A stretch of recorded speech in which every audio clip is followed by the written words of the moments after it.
this is over a decade since the events you see in the film. I imagine this is a much different film than it would have been if you'd have made it and tried to release it in 2006 or 2007. How different would it have been if it would have been released right after you'd gone through that? Honestly, I don't know. As you may or may not be aware, you know, in my DNA, I'm a journalist, and this is the first film that I've certainly ever attempted to make. So for me, you know, it's not about shaping a film or a project. It's about the story itself and the facts as they are, and bringing them out. And the facts that you see right now are no different to when they were in 2006 when Zarqawi died. This is the birth of the Islamic State.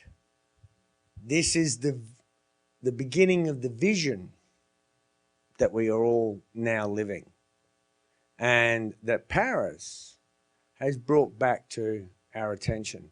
So I honestly don't know just how much I would have changed the film if I'd made it earlier. You mentioned in the film that this kind of reporting is in its way a type of obsession. So for Bill, for you as a collaborator, did you feel that you had to share some of that?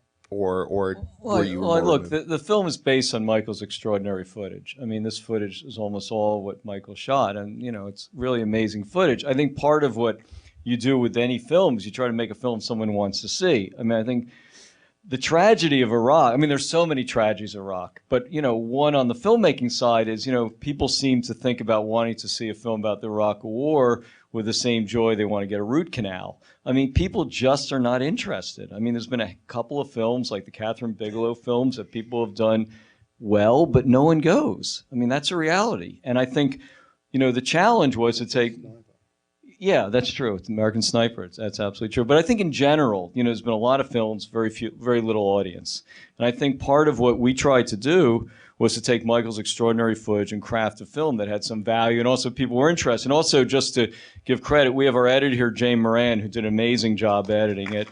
And also Michael Yuzerski, who wrote the score to it as well, who did an amazing job. And I think that's part of the process. You want to tell the story in a way that's journalistically sound, but also has a driving story that makes people actually want to see the film and engages an audience and makes you hopefully not want to check your iPhone, you know, want to watch the movie. And just to pick up on that point, a part of it is about timing.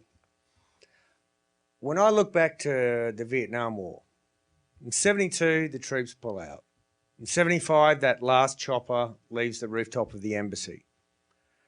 I believe that culturally, we all then took a deep breath, and we didn't exhale till 1979, Coming Home, Apocalypse Now, Deer Hunter, because it hurts.